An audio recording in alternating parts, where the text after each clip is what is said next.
잠언 28장 19절 다 같이 한 목소리로 합독하시겠습니다. 같이 읽겠습니다. 시작. 자기의 토지를 경작하는 자는 먹을 것이 많으려니와 방탕을 따르는 자는 궁핍함이 많으리라. 아멘.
본문 말씀에 보면 자기의 토지를 경작하는 자는 먹을 것이 많으려니와 방탕을 따르는 자는 궁핍함이 많으리라 말씀하셨습니다.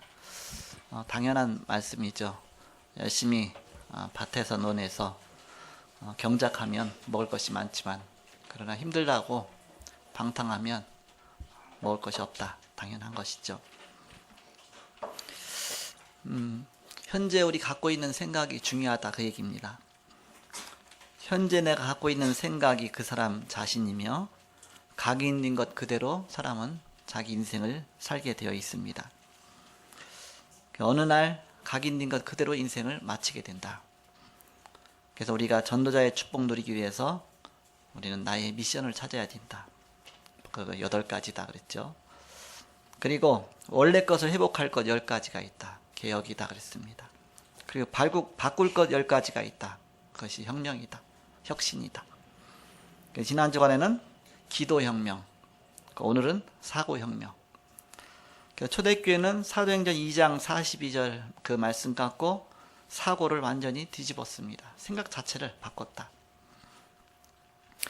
지난 주간에는 기도혁명이란 말씀을 주셨습니다. 반드시 보아야 할 체험 3가지가 있다. 그래서 예수가 그리스도시다. 하나님 나라, 성령 충만. 우리가 이걸 봐야 된다. 그리고 반드시 가져야 될 체험이 있다. 내가 오로지 언약 붙잡고 기도했더니 하나님이 오순절 마을 앞방 임하신 주에 성령으로 충만케 하셔서 권능이 임하고 능력이 나타나면서 그동안 막혔던 모든 문이 열리는 것을 체험했죠. 이렇게 하니까 되는구나.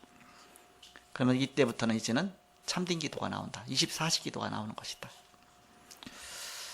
지난 주간의 말씀이었습니다.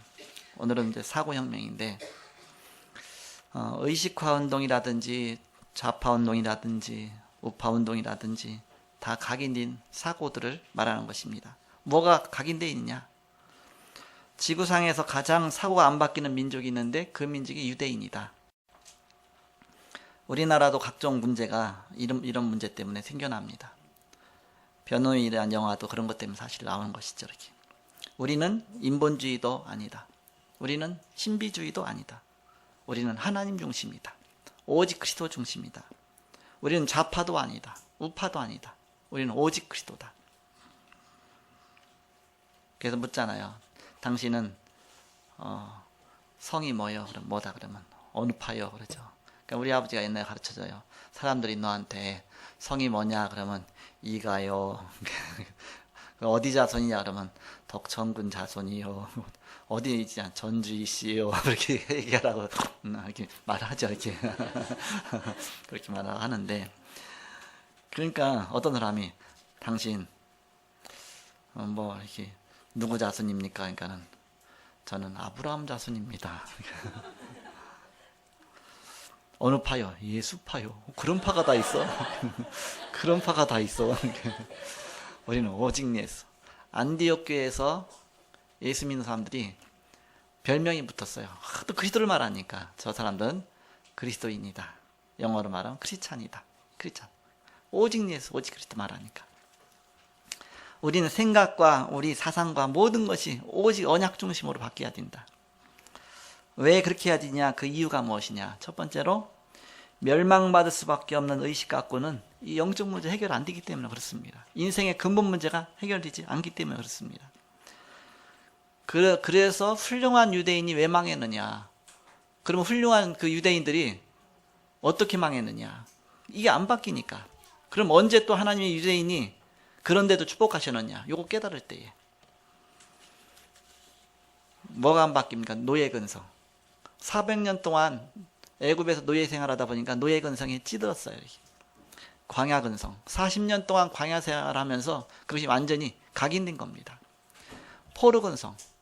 아니 70년 동안 저 바벨론의 포로로 고통하면서 그게 완전히 각인돼 버린 겁니다. 소국 근성. 저 로마에. 그러면서 유리 방황하면서 방랑 근성. 그게 깊이 아예 그냥 각인되고 체질화되고 많이 뿌리 박혀갖고서 절대 이게 복음이 안 들어가는 거예요. 복음. 언제 복음이 들어가느냐? 큰 충격 받고 엄청난 사건 터지고, 그때는 마음이 가난해져 갖고 이제 복음을 받죠. 그때마다 하나님은 막 기적의 역사를 이루셨어요. 복음 깨달을 때마다. 워낙 복음을 못 깨달으니까 아예 400년 동안 노예 생활하면서 반 죽여놓고 난 다음에 6월절 어린 양을 잡아서 피를 발라라. 오실 메시아 십자가에 달리시 그리스도의 언약 붙잡고 피 발라라.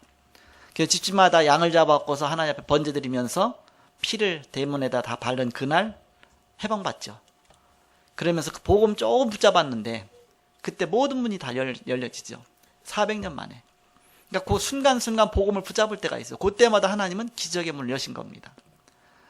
그래서 계속 맞아가면서 가는 사람이 있고 맞지 않고도 잘 가는 사람이 있잖아요. 이렇게 계속 두드려 맞아야만 가는 사람이 있어요. 그 사람은 계속 맞아야 돼. 끝없이 이렇게. 그러나 맞지 않고 가는 사람은 또 계속 안 맞고 갈 수가 있잖아요. 이렇게. 그러니까 그런다 그랬잖아요. 이렇게.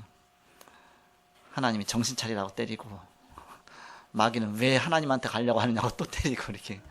계속 맞아가면서 가면 안 되죠. 그 맞지 않으면서 갈 수 있는 길이 뭐냐? 그게 말씀 따라가는 겁니다.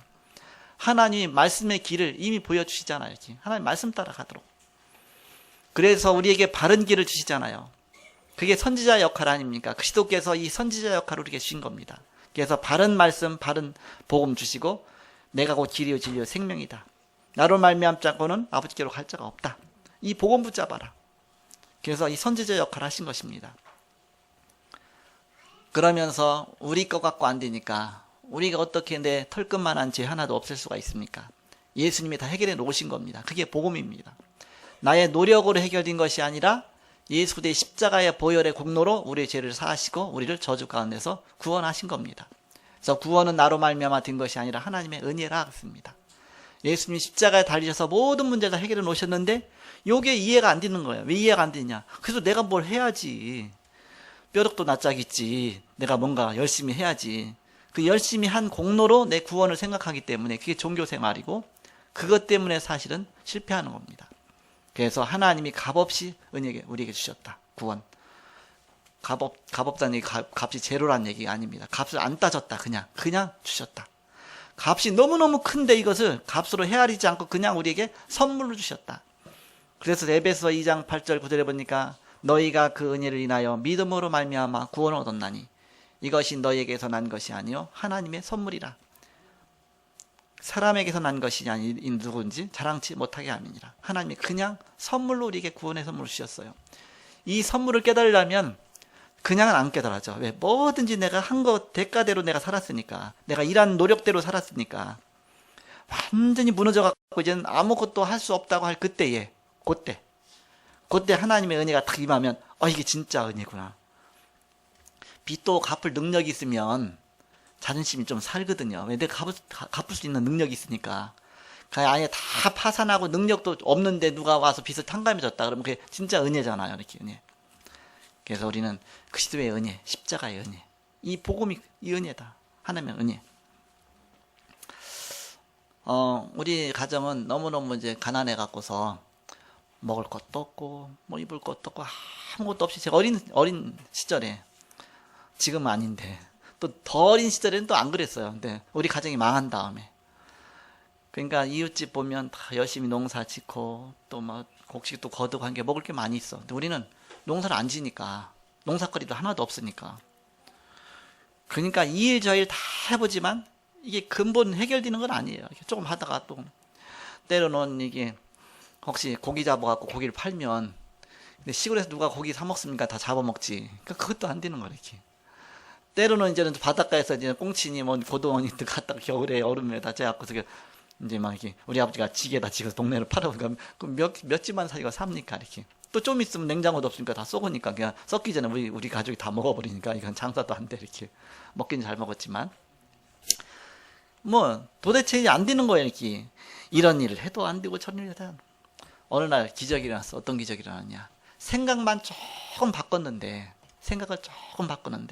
내가 볼 때 기적이지 뭐 딴 사람이 볼 땐 기적도 아니고 또 뭐 우리 가족이 볼 때도 기적도 아니고, 어느 날 우리 아버지가 큰 저수지가 있는데 동네 서너 개를 이렇게 거쳐서 가는 저수지, 엄청난 아산 저수지라고 큰 저수지가 있어요. 그 밑에 보가 있어. 보가 굉장히 넓어요. 이렇게 이쪽 끝에서 저쪽 까지 굉장히 넓어요. 거기에 이제는 장마진 물이 막 넘쳐 흘러요. 이렇게. 그럼 거기서 막 고기 잡고 하는데 물이 쫙 내려가면서 그게 이제 넓게 해서 이제 내가 흐리죠. 이렇게 보온 내가 흘러요.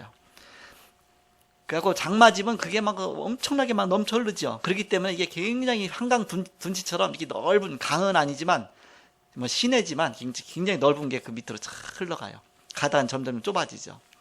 그 다음에 이 둔치가 이제 넓은 둔치들이 있어요.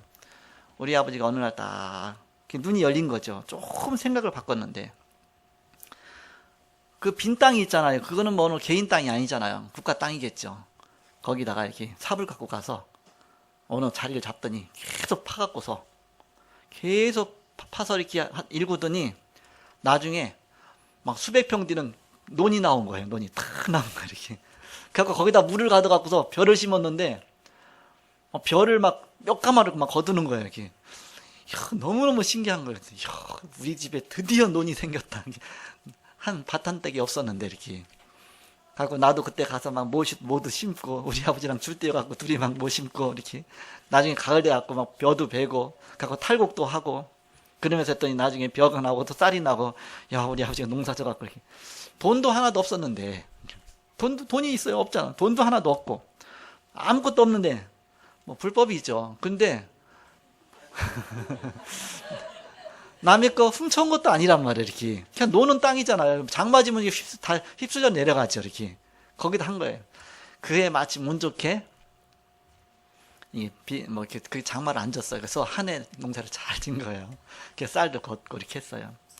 그 다음에 해 됐는데 막 홍수가 그게 다 넘쳐버려 갖고서 싹 쓸려버렸어요. 우리 아버지가 낙심이 돼갖고 그나마 술을 또 막 드시는 거예요. 이렇게 생각만 바꾸면 되는데 원래 그런 것에 시작했으니까 그래갖고 가자 그러더니 빠끼 싸고 뭐하고 막 빗자루 가져가더니 탁 이게 물 잠긴 데서 이렇게 나오기 전에 막 뚝뚝 떠대서 흙을 갖다 막 이렇게 떠는 거예요. 그래갖고서 저는 나중에 물 빠지면서 그거 갖다가 다시 일으키더라고요.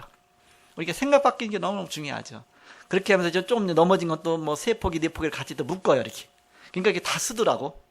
그 가을 되니까 또 햇볕이 나고 하니까 그게 또 다 곡식을 다 익었어요. 그래서 또 다시 쌀을 거둔 거예요. 이렇게. 그래갖고 망치지 않았구나. 이렇게. 우리 생각이 너무너무 중요한 겁니다. 우리 생각, 조금만 생각 바꿔도, 하나님 주시는 지혜 가져도. 그래서 우리는 멸망받을 수밖에 없는 의식 갖고는 안 된다. 그래서 우리는 바로 노예근성, 광야근성, 포로근성, 속국근성, 방황하는 근성, 방탕하는 근성. 그걸 빨리 바꿔라. 두 번째는 우리가 어떤 생각까지 해야 되냐. 전 세계로 나가는 글로벌 의식입니다.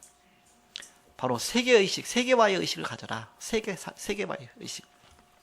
처음부터 하나님께서는 아브라함 부르실 때부터 창세기 12장 1절에서 3절에 바로 너를 복의 근원으로 삼겠다. 어떤 복의 근원이냐? 너를 축복해서 열방 살리는 너를 복의 근원으로 삼겠다. 열방을 살리기 위해서 내가 너를 먼저 축복하겠다. 너는 복의 근원이 될지라. 내가 본때로 너를 축복하겠다. 대표적인 축복입니다. 내가 한 시대에 축복받을 그 응답 주겠다. 그러면서 두고두고 이 축복이 바로 후대까지 연결될 것이다. 기념비적 축복. 그러면서 아무도 막지 못하는 불가항력적인 축복. 그래서 열방 살리라고. 그 열방을 빼버리면 안 되죠. 하나님 나만 축복하셨고 나를 대표로 축복하시고 그 이유가 있잖아요. 왜냐? 많은 사람 살리기 위해서, 열방을 살리기 위해서. 내가 일단 힘드니까 내가 죽겠는데 어떻게 딴 사람이 보입니까? 내 일만 보이죠. 그게 아니다. 우리가 그걸 잃어버려서 그렇지, 놓쳐서 그렇지. 하나님 처음 부를 때부터, 아브라함 부를 때부터 너를 내가 열방을 살리는 복의 근원으로 삼겠다. 우리는 이걸 잊지 말아야 됩니다.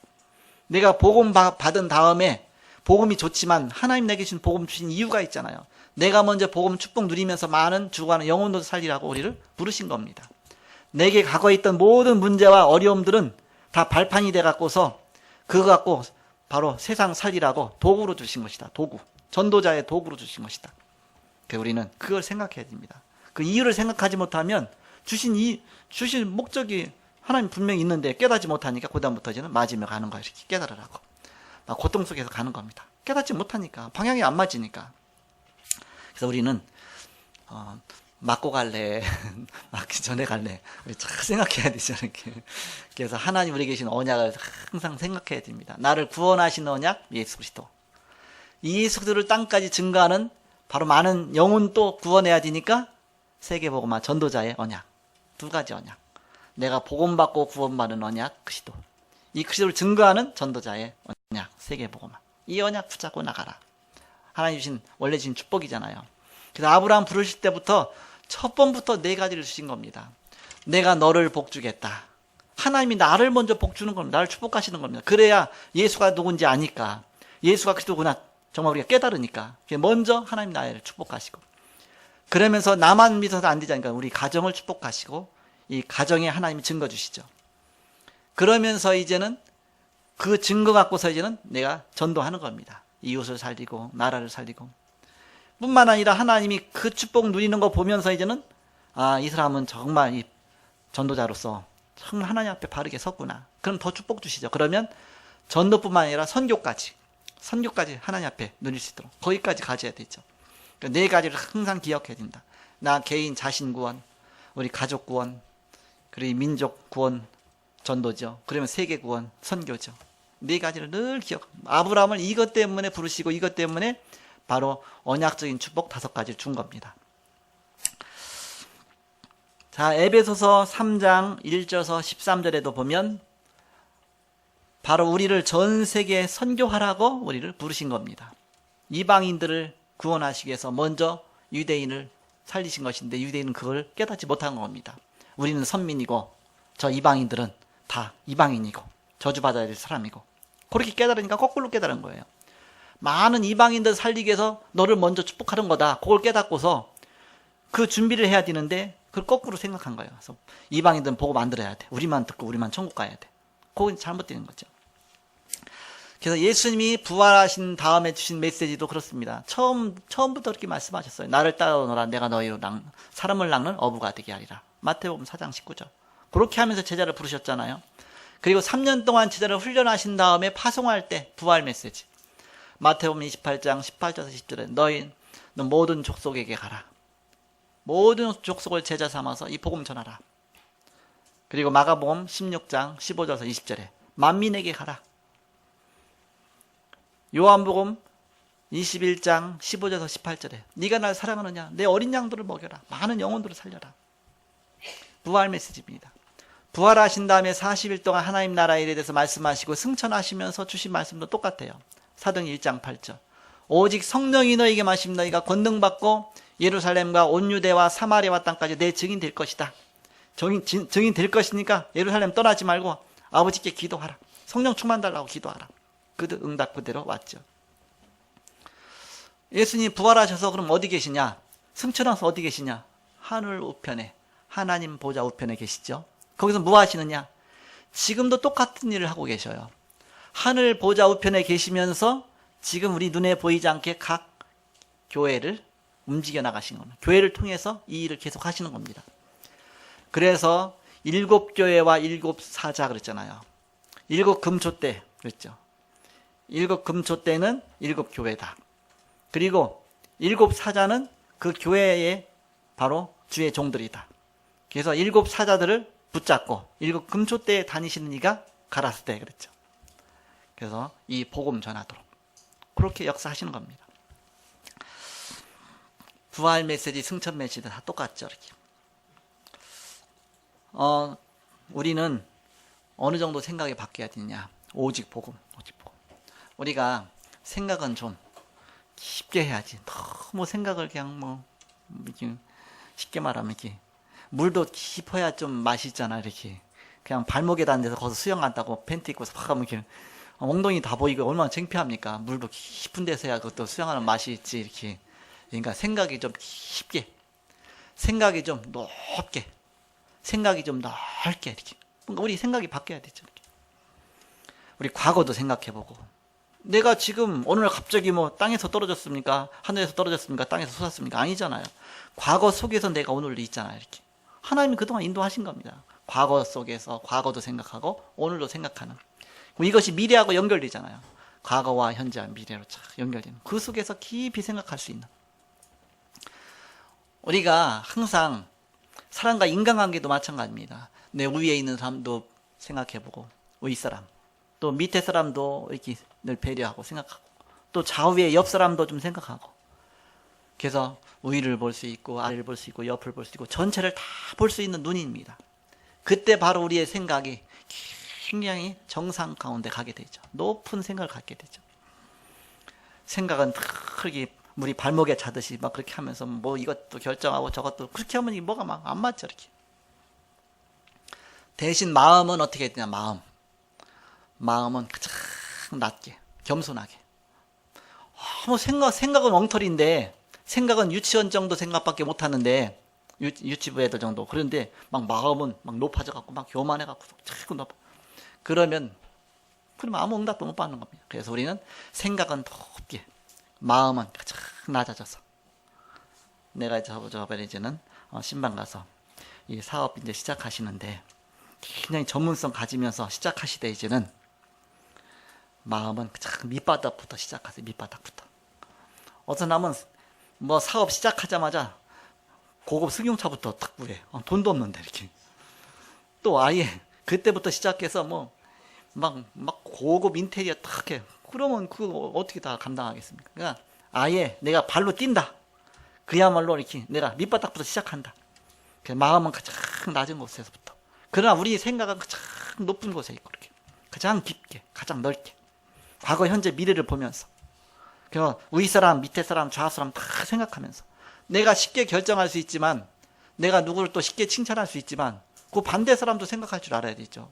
그 반대 사람 들으면서 얼마나 상처가 되겠어요. 아, 너 정말 공부 잘하는 거라서 칭찬해줘서. 그러면 공부 못한 사람은 나는 뭐야. 그렇잖아, 이렇게.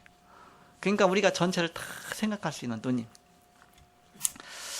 그래서 우리는 복음 깨달으면 그런 깊은 속에 들어가게 되는 것입니다. 그래서 이 복음이 나의 의식화되어지고, 복음이 잠재의식 속에 깊이 뿌리내리고, 복음이 무의식 속에까지 뿌리내리고, 복음이 영혼까지 바꿀 정도로 깊이 들어갈 수 있도록. 그냥 당장 나만 바라보지 말고, 당장 내가 막 불편하다고 그것만 생각하지 말고, 많은 걸 생각하는 그 반대편을 한번 생각해 보시고. 그래서 어렸을 때 어렵게 자란 사람이요, 보면 나중에 커서는 굉장히 강합니다. 이렇게. 적응력도 강하고요. 그래서 나는 이렇게 학생들 뭐 하면 아르바이트 한다 그러면 아르바이트 하라고 그래요. 이렇게 해봐라. 경험도 해봐라. 그래야 나중에 사회에 나가서 적응력이 생기죠. 이렇게. 그래서 어려운 길, 쉬운 길 안 가르쳐주고 어려운 길로 한번 가봐라. 도전해봐라.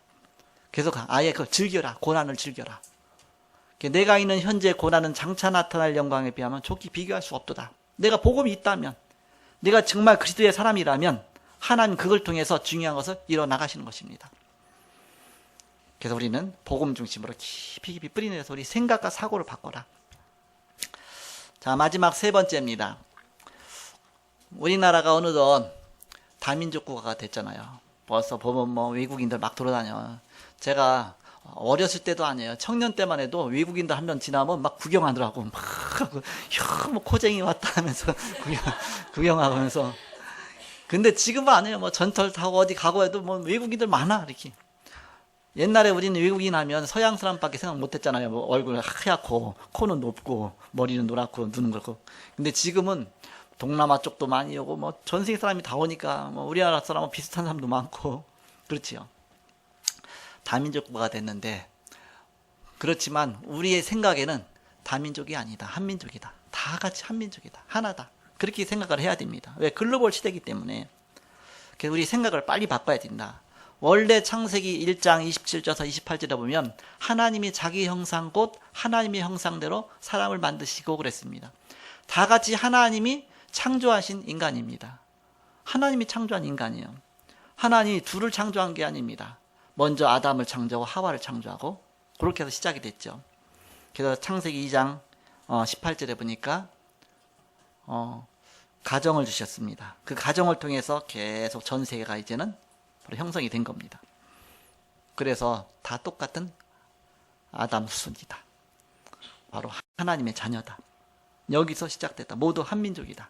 그런 마음으로 우리는 하나가 되고 복음도 전하고 그 편가르기 시작하면 끝이 없는 겁니다. 편가르기 시작하면. 편 가르다 보니까 우리나라 얼마나 편 가르기 잘합니까? 막 가르다 보니까 이제는 한민족 중에서도 이제는 영어남 갈라놓고 거기다 그것도 안 되니까 또 이제는 저 충청도하고 또 서울도 갈라놓고 동서남북 다 갈라놓고 옛날에 노론, 소론 또 뭐 무슨 파다 계속 갈르죠. 지방색으로 갈르고 학연으로 갈리고 지연으로 갈르고 뭐 계속 갈라갖고 우리 복음은 다 하나입니다. 가르면 안 됩니다. 그러면 거기 엄청나게 사단이 역사하는 겁니다. 교회는 이게 갈라지면 안 됩니다. 교회에서는 선거운동 하면 절대 안 되시죠. 이렇게. 교회에서는 우파좌파 없습니다. 다 우린 그리스도파지 오직 예수파지 이렇게. 그래야지 우린 그래서 오직 복음 하나다. 그래서 우리는 오직 복음 아니면 안 된다. 여기에 대한. 그래서 우리 사고, 혁명, 생각을 복음 중심으로 바꿔라. 이렇게. 자, 결론 맺고 말씀을 마치겠습니다. 지난주에 기도혁명은 뭐였느냐? 우리 영적 상태를 바꾸는 것입니다. 기도는 8가지 미션 중에도 기도가 들어가 있어요. 우리가 미션을 붙잡아야 됩니다. 또 기도는 10가지 개혁 중에도 기도가 들어가 있어요. 기도 개혁이 있었잖아요. 이렇게. 그러니까 원래 거 회복해야 돼요. 또 여기 10가지 혁명 속에도 기도가 들어있습니다. 우리가 바꿀 것도 있어요. 이렇게. 그래서 완벽한 이 응답을 받아야 된다. 10가지 혁명 중에 바로 기도혁명이 뭐냐? 바로 영적 상태를 아예 바꾸는 것이다. 이제는 우리가. 원래 것을 찾는 것, 그 위에다 이제 바꿀 것을 찾아갖고서 우리 진짜 축복 누려야 된다. 그러면은 성령 충만 임하는 것이, 영력 충만, 영권 임하는 것입니다. 그래야 무당도 이기고, 그래야 우리는 영적 세계에 이길 수 있죠. 그렇지 않고 어떻게 이 세상을 우리가 이기며 나가겠습니까? 엊그저께인데, 우리 부목사님이 전화가 왔어요. 목사님, 그때 메시지 속에서 얘기했던 사람이 우리 교회 맞다고. 그래서 누구냐고 했더니 얘기 들어보니까 또 알겠어요. 아, 맞다. 그렇지. 그 전에 제가 4월 달인데 4월 1일 날이에요. 만우절 날. 4월 1일 날. 노동절 날. 노동절인가요? 이렇게 4월 1일 날인데 저 광주 집회를 갔어요. 광주 무슨 교회요? 예일교회를 딱 가서 거기서 전도 전문 집중훈련을 받았거든요. 그때 거기 봤는데 이제 7시 시작인데 한 30분 정도 전에 이게 딱 이제는 저녁 먹고서 요셉이도 그때 갔는데 요셉이랑 식사하고서 이제는 거기 딱 간 거예요. 가다가 이제는 30분 남았잖아요. 그래서 오늘은 아침 일찍부터 온다고 내가 운동을 못했으니까 운동 좀 하러 가야지. 그렇게 해서 옆에 놀이터가 좀 있더라고요. 그래서 놀이터에서 이렇게 운동만 하고 있는데 머리를 빡빡 깎은 이렇게 뭐 스님처럼 생긴 사람이 나한테 딱 와갖고 막 말을 거는 거예요. 그래서 뭐 사주 봐준다고 하고 막 얘기를 하는 거야 이렇게. 그래서 이 사람이 좀 그런 삶인가 보다 얘기하면서 쭉 했더니 나중에 얘기해 보니까 철학관을 하고 있대요. 철학관. 어떤 무당 밑에서 배우고 있대요. 이렇게. 그래서 쭉 얘기하고 해서 내 신분 절대 안 밝히고 이렇게. 목사인 거 밝히면 금방 선입관부터 갔잖아요. 그래갖고 내 어렸을 때 얘기하고 우리 어머니 영적인 문제 있었던 거 얘기하고 우리 집에 망한 얘기하고 뭐 얘기 다 얘기하면서 슬슬 간증해가면서 정확한 복음을 왜 정말 그리스도가 필요한지 왜 왕인지 제사장이 선지자지 계속 전한 거예요. 복음을 이렇게. 갖고 내가 이 무속인들한테 그렇게 확실하게 복음을 그렇게 철저하게 전한 건 처음이에요. 이렇게 들으니까 그 사람 어떤 의도가 있으니까 이제 떠나가지 않고 나한테 자꾸 막 이것도 질문하고 인상이 너무 좋게 생겼다느니 뭐 했다니 뭐 얘기하자면 좋은 얘기 해갖고 무슨 어떤 의도가 있겠죠. 그렇게 하면서 얘기하면서 어쨌든 복음을 딱 전한 거예요. 영접을 딱 해야 되는데 시간이 딱 된 거야. 이렇게 빨리 가야 되는데 내가 집회 때문에 왔는데 그래갖고 얼른 명함 주고 이제는 또 인터넷에 홈페이지 있으니까 한번 들어와 보라. 근데 그 사람이 어떤 사람이냐면 이 고척동에서 무속을 하다가 망해갖고서 이사 간 사람이야 이렇게. 그래갖고서 고척동에서 왔다고 이제 얘기 중에 그래서 우리가 고척동에 고척 2동에 있었는데 앞에 무당집 10개 있었다. 그런데 막 복음 전하고 했더니 무당집 다 없어졌다 했더니 그 사람이 이 나쁜 사람 나쁜 사람 이렇게. 근데 그 중에 한 사람이 영접받고 왔는데 그분이 무속인인데 우리 권사님이 됐다. 그 아들이 지금 우리 부목사님이 됐다. 얘기하면서 얘기하고 막 그러면서 또 복음 전하고 또. 근데 막 그렇게 열심히 하다가 시간이 땡 되는데도 그게 안 끝난 거여서 시간 딱 보니까 그 가야지. 그래서 바로 옆에니까 그냥 얼른 명함 좀 해서 그냥 뭐 교회 이름 얘기하면서 후딱 이제 얼른 예배에서 들어간 거예요. 그러면서 또 영접을 시켰어요. 영접을 권했어요. 영접도 못 권하고서 이렇게 복음만 전하다가 이렇게 늘 마음에 아쉬운 생각이 있었어요. 그랬더니 그분이 찾아왔다는 거 있죠. 그래서 드디어 찾아왔구나 이렇게. 이제 우리 이제 부목사님 얘기하는 거예요. 그랬더니 왔길래 목사님 없다고 그랬대요. 그랬더니 갔대. 없다고 그러지 말고 그 사람 영접을 안 했다. 영접을 시켜야 된다. 복음은 다 들었는데. 그랬더니 그다음 이제 또 온 거예요. 또 찾아온 거예요. 그래서 이제는 복음을 열심히 전한 거예요.